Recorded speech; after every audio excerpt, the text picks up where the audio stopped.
professor Snuip stoot van de beste boot. Hey, de maai die snor snut, wat vindt er nou weer uit? Fetsje Fieter had een pracht van een racefiets. Dat laken de professor ook wel onver zelfs. Dat hij had er zelfs in je makken. En nou zal er een wedstrijd horen met Fetsje. Klaar? Af! De professor knalt de dik op. Hij trapert en trapert. Maar Fetsje Fieter blijft steen. Stop! Stop! Stop, professor! Ja, best niet wie is, Fetsje. Ik lees een heel lang voor. Hij trapert nog harder. Maar dan zit een grauwe vrachtauto krek bij de fiets langs. De chauffeur doet er het bloed. Dan schrikkelijk de professor het stuur los. De fiets ploft om en de professor recht. Professor, professor, is alles goed met jou? Auw. Even verder.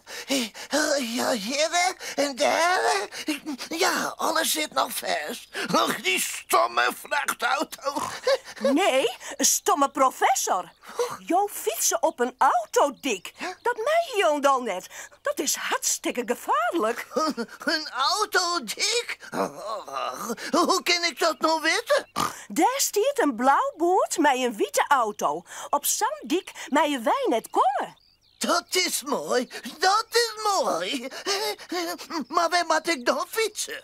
Op het fietspaad vanzelf. Oh, en hoe weet ik dan dat het een fietspaad is, Fetsje? Fetsje neemt de professor mee naar het fietspaad. Ze wiest naar een roen-blauw boord met een witte fiets. Oh. Ja, nou begreep de professor het wel. Hier mag er wel met Fetsje fietsen. Lokkig is het heel stil op het fietspaad. Fetsje telt. 1, 2, 3. En voort binnen ze weg. Deze keer luidt Fetsje om kop. Dat is net heerlijk. Ze giet zo hard als de wind. En dat kan de professor net haar. Nee. Oh. Ik struik wat uit via de spoor hoe de trapers. Dan kan ik lekker volle hudder als Fetsje. De professor struit en struit. De trapers draaien als een gek in het roem. De pootjes van de professor kunnen het haast net bijhouden. Het poetsje trillen, stikken en alles valt over de trapers. Help. Het gaat mis. De volle uit via de spoor. De professor stoot Fetsje voorbij. Hudder en hudder gaat het. De fiets komt haast van een groen. Hij zit te stoepen. En race tussen de meesten trok. Aan de kant. Hij riet haast een orde paken van een sokken. Aan de kant. Bij een winkel riet de dwestroch een rekje met kleren. Trui heel om een ere flutte professor verder. Maar wat stiert er om een hoeken van een straat? Een politieauto. Mijn politie spieken erin. Wat zou ik daar? Een fiets op een stoepen? Dat kan vanzelfs niet. De stoepen is van mensen die rennen en dat van fietsers of de vleendingen.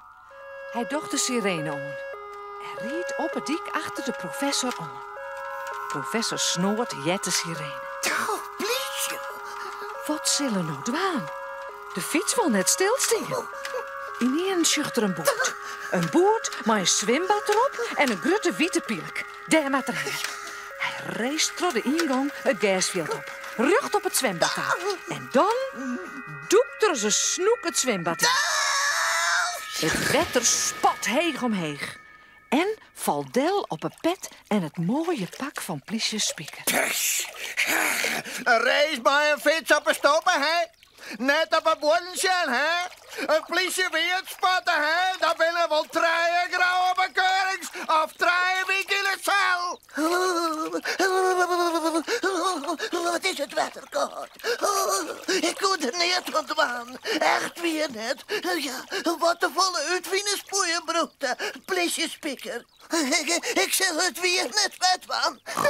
Het is echt een beetje miskuld, politie Spikker. Wij dienen onthutst. Zo, ik nog een wedstrijd op het fietspad. Levensgevaarlijk. Je bent maar een mooistel. Daar is het dik net voor. Als je maar reizen willen, dan doe je dat maar op een reisveldje, maar net op het dik. Ik zal een goede straf bedenken. Een dag later gingen de professor en Fetsje aan het werk. De professor had een amer chips op en Fetsje had een grote binder.